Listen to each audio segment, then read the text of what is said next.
It started like most family group chats do, with someone oversharing a blurry photo of their dinner and my mom reacting with 17 heart emojis. Then, as usual, my sister Megan took over. She was the unspoken moderator of our dysfunctional family circus, the golden child, the event planner, the "let's do a poll" type. Except this time, the poll wasn't about where to have Christmas brunch or which baby names sounded iconic. No. This time, it was titled, "Who's most likely to never make it?" And it wasn't a joke. I scrolled past it 3 times before I realized it wasn't a meme. Megan had genuinely created a multiple-choice poll, complete with all 5 siblings' names, cute emojis, and that passive-aggressive flair only she could weaponize with glitter fonts. I didn't even get to vote. Because by the time I saw it, I'd already won. 7 votes. Out of 10. 7. Even my mom voted. The little circle next to my name had her initials on it. Growing heart mom. You know that sinking feeling when you're not sure if you're the punchline or the setup? Yeah. That was me. Holding my phone in the middle of a Walmart parking lot, next to a busted HVAC unit that had exploded Freon in my face 30 minutes earlier. No. Just kidding. No. This is for fun. Just my family casually agreeing I was the most likely to fail, with emojis. Megan added a comment under the poll. "Don't worry, Dave, we still love you, face-blowing kiss." It wasn't the kiss emoji that stung. It was the way she spelled, still, like it came with conditions.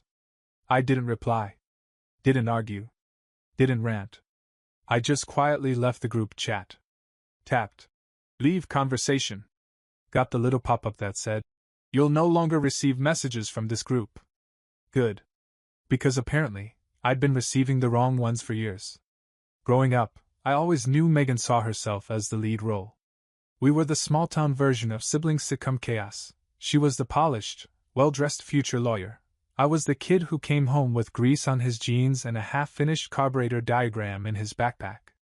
At every family dinner, I played supporting cast. She got stories. I got sarcasm. When I told them I was enrolling in a local HVAC certification program, my dad's response was, "Guess somebody's gotta fix the rich folks' AC." My mom just nodded and said, "At least you'll always have work." They never asked why I chose it. Never asked what I liked. What I wanted. They just assumed that I'd always be the one struggling. The guy with the toolbox, not the briefcase. The one who could be replaced with a YouTube tutorial. The problem was, I believed them too, for a while. At 19, I was the kid with hand-me-down boots and a Honda that wheezed like a dying animal every time I hit 40. I worked part-time hauling insulation rolls, lived off gas station hot dogs, and taught myself how to recharge mini-splits using parts scavenged from Craigslist junkers. But I liked the work. The fix-it part. The sense that something broken could be whole again, even if people didn't treat me that way. It wasn't glamorous. But it was mine. What they didn't know, what none of them cared enough to ask, was that I was quietly building something. A reputation. Clients started asking for me by name. "That kid who fixed the boiler faster than the last guy." I saved every tip. Invested in better tools. Took weekend gigs in bad neighborhoods and Sunday calls no one else wanted. I didn't party. I didn't post. I just worked. And year by year, job by job, I built something solid. Which is why that poll hit differently. Not because it surprised me, but because they were still stuck in a version of me I'd already outgrown. The version they never updated. I didn't respond to the poll. But I screenshotted it. Because one day, I knew that silence would speak louder than any clapback ever could. And I had a feeling they'd come looking eventually. They always do, when they think you've got something they need. Especially Megan. Especially when her husband's luck finally runs out. And when that day came, I'd be ready. With a screenshot, a smile, and just one emoji. Brain. The truth is, I didn't always mind being invisible. There's a certain freedom in being the one no one bets on. No expectations. No pressure to perform. No spotlight. You get used to people talking over you, forgetting your birthday, calling only when they need the Wi-Fi password or a last-minute favor. You start to live like background noise, always there, never quite noticed. But that doesn't mean it doesn't hurt. Growing up, I wasn't just the other sibling. I was the utility. Megan was the performance. My parents? They were the audience, clapping after every tantrum she turned into a TED Talk. When she wanted piano lessons, she got a baby grand in her room. When I asked for guitar lessons, I got a $30 ukulele from a garage sale and a maybe next year. She got braces, a sweet 16 party, and a private college tour at 15. I got, "You have strong teeth," and a part-time job at AutoZone. By the time I was 17, I'd stopped asking. When Megan got engaged at 25, the whole family threw her an engagement party that looked like it was curated by a Pinterest board on steroids. Twinkling lights, catered tacos, custom photo booth. I remember because I worked the grill and unclogged the rental porta potty when it backed up halfway through the speeches. No one thanked me. Not even when I left early to do an emergency AC job for an elderly couple across town who'd been living in a heatwave with no airflow. I didn't tell anyone. I just did it. But Megan? She made sure the world knew she had monogrammed napkins. That's the thing with golden children. They shine so bright everyone else gets treated like shadows. I think what stung the most about that poll wasn't the votes. It was that they thought it was funny. That they thought it was harmless. They laughed like it didn't cost me anything. Like it wasn't salt on top of a slow bleed I'd been patching for years. But I didn't cry about it. Didn't throw a fit or write a dramatic Facebook post. I just refocused. Because at that point, I had bigger things to build. My HVAC business started small. Just me, a used Ford Transit van, and enough duct tape to mummify a rhino. I called it Everair Heating and Cooling. Not the flashiest name, but it sounded steady. Dependable. I made flyers. Built a cheap website. Took every job I could, attic mold, busted vents, dead thermostats. I once crawled into a crawlspace that smelled like a raccoon's divorce just to patch a leaky duct for a guy who tipped me in Home Depot gift cards. And I loved it. Not the grime. Not the 108-degree attics in August. But the fact that it was mine. Every call I answered, every fix I completed, it added up. Slowly. Quietly. The way trees grow before anyone notices the shade. After a year, I hired my first helper, Tony. Former electrician, sharp guy, had a knack for troubleshooting.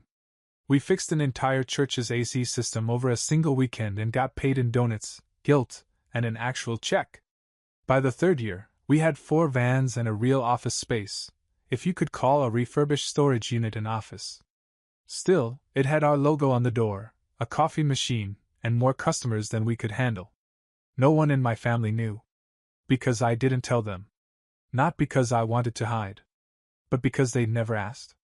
When I saw Megan post a photo of her new housewarming party, all white countertops and filtered lighting, I didn't feel jealous. I just remembered how she once called me a maintenance guy with main character syndrome. I screenshotted that too. Not because I wanted revenge. But because I knew how these things worked. One day, the lights dim. And when they did, she'd remember the guy with the toolbox. The guy with 7 poll votes against him and 1 HVAC business built from scratch. The guy who knew how to fix things, and when to walk away. It happened almost exactly 1 year after the poll. I remember because I was elbow deep in a rooftop unit, sweating through my shirt, while a July sun tried to murder me one freckle at a time. Tony was handing me tools while humming some early 2000s rock anthem, and the phone in my pocket wouldn't stop vibrating. 3 missed calls. 2 voicemails. And 1 text from Megan.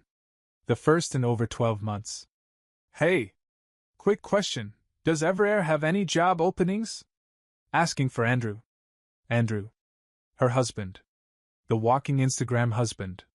The guy who once said my van looked like a baked potato with wheels.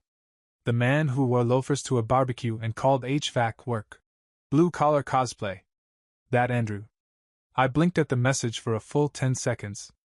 Then another one came in. He's been laid off, disappointed face, just looking for something to keep him busy. He's super motivated. And he learns fast, lol. I didn't respond right away. Mostly because I was trying not to drop a wrench down a 3-story shaft. But once the job was done, and I'd cooled off with a gas station iced tea and a car AC that actually worked, I sat in my van, pulled out my phone, and opened the screenshot. The poll. Who's most likely to never make it? My name.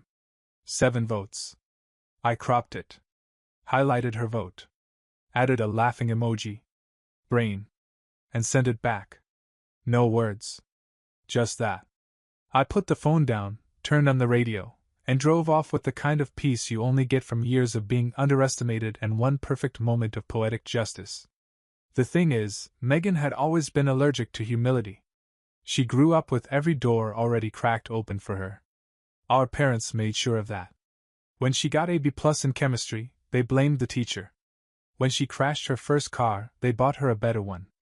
And when she said she wanted to be a brand strategist, they paid for the degree, the apartment, and the internship she called emotional labor.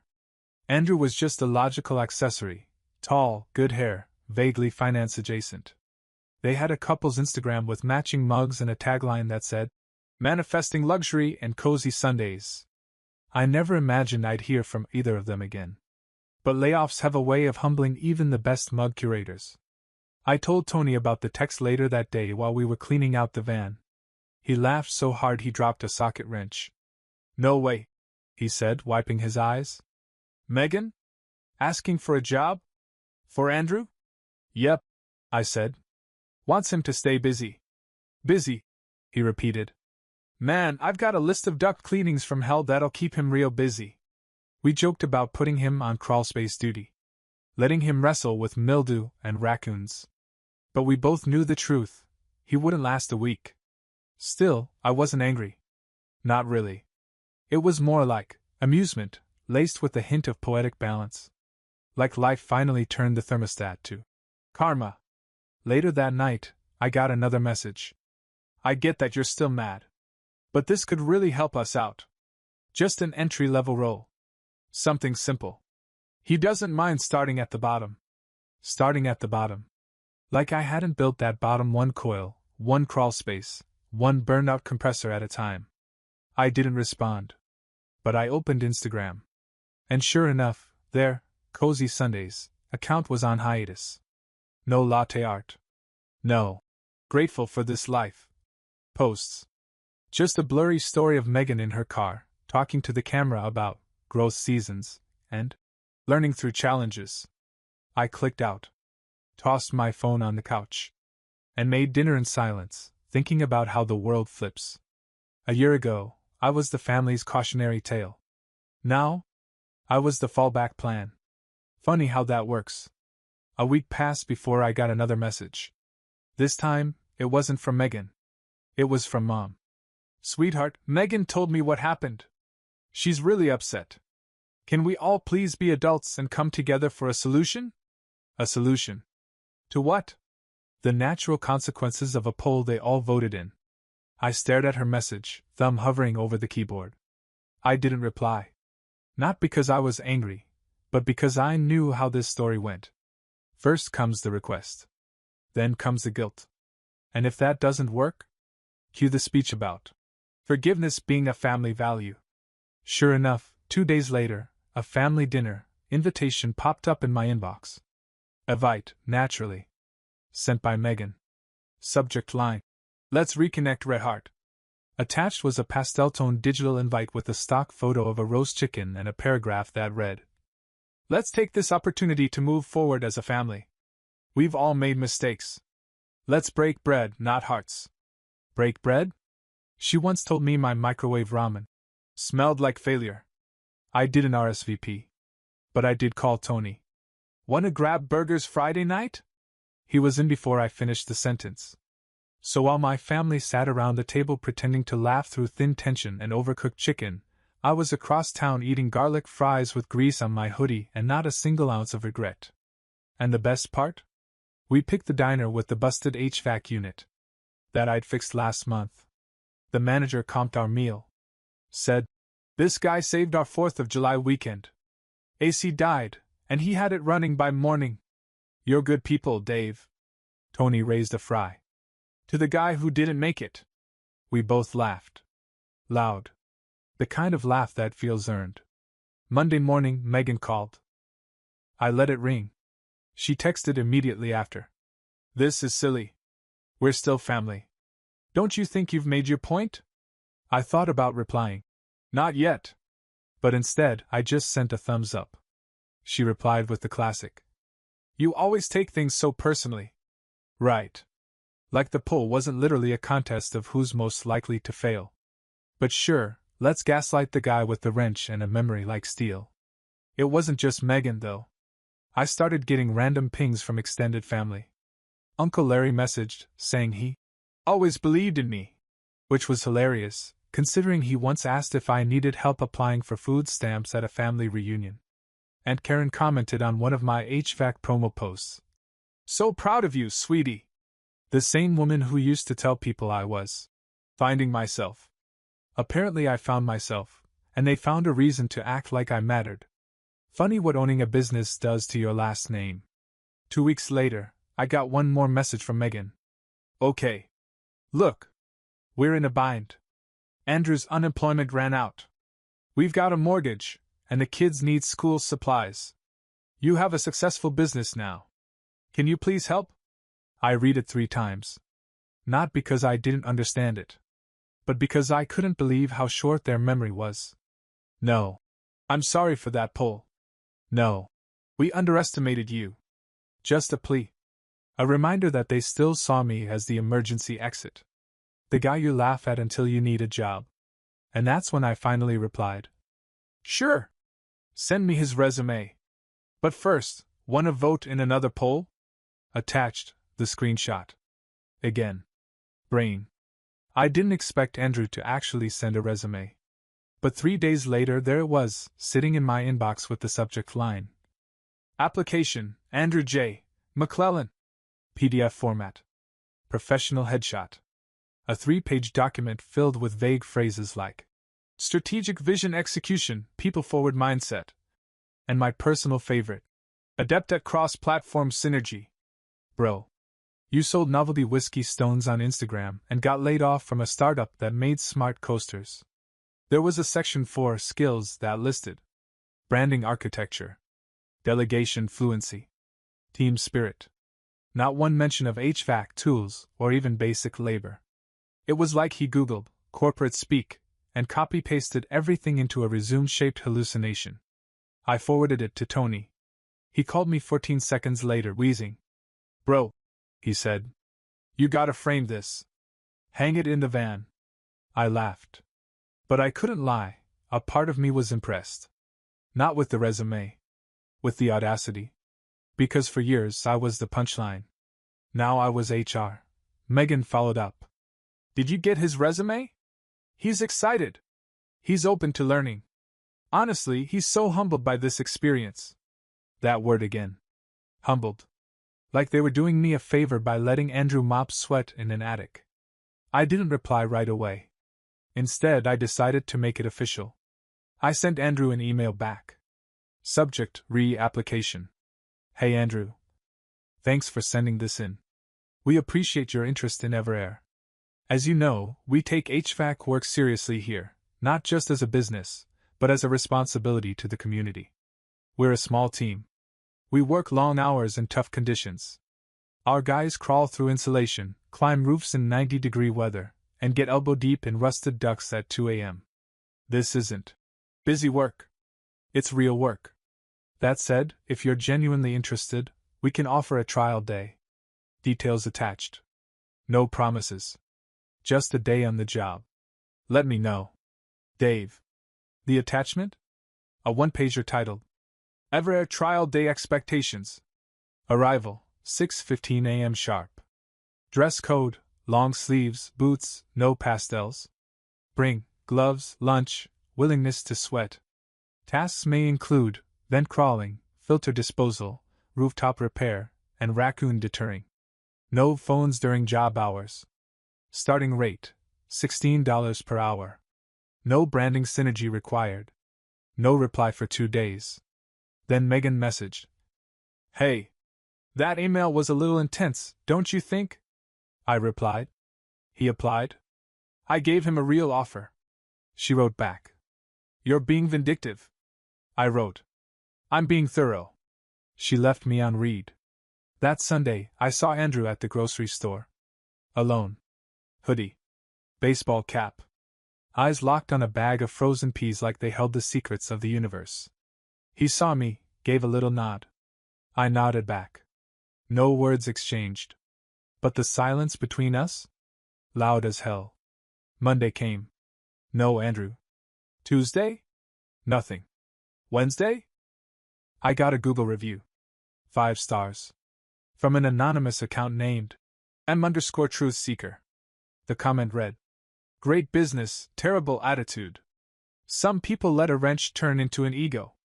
I just smiled, took a sip of my gas station coffee, and hearted it. Because if they thought I was cold now? They hadn't felt the AC on full blast yet. The next family function I was invited to, and I use the word, invited, loosely, was my cousin Erica's baby shower. The group chat was resurrected like a zombie from the dead. Megan added me back without warning, like nothing had ever happened. Megan. Hey fam! Party popper Erica's shower is Saturday at 2. Can't wait to see everyone there growing heart. Mom. Bring your famous lemonade, Dave. Megan. And maybe bring some Everair business cards, winking face, lots of sweaty people in one house, lol. I stared at the message like it was written in another language. After all that? After the poll, the texts, the resume, the let's be adults nonsense? Now I was lemonade guy with a free labor side hustle? I didn't reply. But I did show up. Because sometimes silence isn't enough. Sometimes you need the visual. I wore my Everair work shirt, clean, pressed, logos stitched across the chest, and parked the van front and center, next to Uncle Larry's BMW and Megan's lease crossover. People noticed. Erica gave me a real hug. One of the only family members who never voted in that cursed poll. She whispered, Thanks for coming. Like I was some celebrity guest. The rest? They looked at me like I'd grown a second head. Megan appeared 20 minutes in, holding a tray of pastel cupcakes like an Instagram threat. Oh. You came, she said, voice high and brittle. I was curious, I replied. Wanted to see who still remembered how polls work. She blinked. No hard feelings, right? I smiled. Of course not. I brought lemonade. During the party, the AC sputtered. Old house. Too many people. Bad airflow. It felt like someone microwaved the living room. Everyone fanned themselves with napkins and cocktail menus. Dave, Uncle Larry said, adjusting his collar. You got your tools with you? Nope, I said, sipping lemonade. Off the clock. He looked like I just kicked his thermostat. Megan tried again. Come on, Dave. It's just one quick fix. You're already here. I turned to her. Let me ask you something. If Andrew had gotten the job, what would his hourly rate have been? She hesitated. I don't know, $18? Cool, I said. Double that for emergency weekend labor in dress shoes. Her mouth opened. Nothing came out. I kept sipping. They didn't ask again. The rest of the party went smoothly. I handed out 0 business cards. Took 1 slice of cake. Hugged Erica. Then slipped out the side door while someone started a game of baby bingo. Back in my van, I got a text. From Dad. Proud of the man you've become. Let's catch up soon. A year ago, he voted me most likely to never make it. Now he wanted coffee. I didn't respond. But I screenshotted it. Just in case. Later that night, I posted one photo to the Everair page. Me in front of the van, cup of lemonade in hand, captioned. AC not working at your family gathering? Don't sweat it. Unless they voted against you, then maybe sweat a little. Petty? Sure. But when you've spent your whole life being the background character in your own story, sometimes a little pettiness is called character development. It took 3 weeks for Megan to cave again. Not because she missed me. Not because she'd found sudden clarity and remorse. But because, surprise, surprise, her brand new house had bad ventilation. A fixer-upper with character, she'd called it. Translation: A 1980s bungalow with a whole lot of asbestos and a central air system that sounded like it was choking on drywall dust. She didn't call this time. She emailed. Subject: HVAC question, smiley face. Hey Dave. Hope you're well. I'm reaching out as a professional inquiry, not a personal one. Our contractor says our vent system needs some serious love, and your name came up. We'd love a quote. No rush, just whenever you're free. Megan. No emojis in the body. Just one in the subject line, like a guilt band-aid. I sat with the email for a bit. Reread it while drinking coffee out of a chipped mug I'd used since trade school. My phone buzzed, Tony texting about tomorrow's crawlspace job, and I grinned. I forwarded the email to our office admin, Cindy. Cindy doesn't play. She's a retired Army mechanic turned Everair's administrative gatekeeper. Wears steel-toed boots and says things like, "This ain't romper room," when people ask dumb questions. She drafted the quote, complete with labor estimates, material breakdown, and one-line item titled, Legacy Adjustment Fee, $500. When she asked if I wanted to explain it, I said no. Let them guess. Megan didn't respond for 2 days. Then she called. Hey, she said, drawing the word out like she was summoning a demon. Hey, I said flat. So, I saw the quote. Yup. Can we talk about the adjustment fee? You mean the one where I show up to the house of the woman who publicly branded me the family failure and now wants HVAC help? She exhaled. It was a joke, Dave. You voted. You laughed. Then you asked for a favor. We were all joking. I stayed quiet. She added, Come on. We were kids. You were 29. More silence. Then she hit me with it. Well, if you're gonna be this dramatic about it, we'll just find someone else. I shrugged, even though she couldn't see me. Okay. Click. That night, Tony texted me a screenshot. Megan had posted on the neighborhood Facebook group. Anyone know a good HVAC company that won't charge legacy fees? Face with tears of joy. Someone commented. Call Everair. They're the best in the area. Another. Everair fixed our whole attic setup in 1 day. Total pros. And my favorite. Wait, isn't that her brother? Her post got ratioed so hard she deleted it within the hour. The next morning, Andrew called me. From a blocked number. Hey, he said. Can I be real? That'd be a nice change. She's freaking out. The upstairs is a sauna. The kids are sleeping in the living room. I tried patching a vent and nearly broke a floorboard. You called to ask for a discount? He sighed. No. I called to say. I get it now. I really do. I didn't reply. But I didn't hang up either. He continued. They never took you seriously. I didn't either. I'm not saying this to beg. Just wanted you to know. It wasn't an apology. But it wasn't an excuse either. I gave it a beat. Then said, We'll get you on the schedule next week. Cindy will send the invoice. He paused. Really? Yeah, I said. We'll fix the system. But not the dynamic. Click. The job took 2 days. Andrew stayed out of the way, mostly. He tried to hand us bottled water like a peace offering and muttered things like, Rough week, huh? While pretending he didn't almost staple his own foot trying to help. Megan never appeared once. Not during demo. Not during the install. Not even when the new registers kicked on and cold air whooshed through the house like a long overdue apology. Cindy sent the final invoice that night. No discounts. No legacy fees waived. Just the full amount. Paid in full within 20 minutes. I thought that would be the end of it. But a week later, another text came through. From Megan. I know you probably hate us. But I want to say thank you. The system works perfectly. Kids are finally sleeping through the night. Andrew told me what you said. I'm not great at this. But thank you. I stared at the message, unsure what she wanted. Gratitude? Closure? A clean slate? Then another one arrived. Also, I miss having a brother. There it was. After all the years of being mocked, ignored, and written off, now she wanted to reconnect. Not because she changed, but because I had. I typed something. Deleted it. Typed again. Finally, I just sent one photo. That same damn screenshot of the poll. 7 votes. A single laughing emoji. Brain. Delivered. Read. No reply. I wasn't bitter.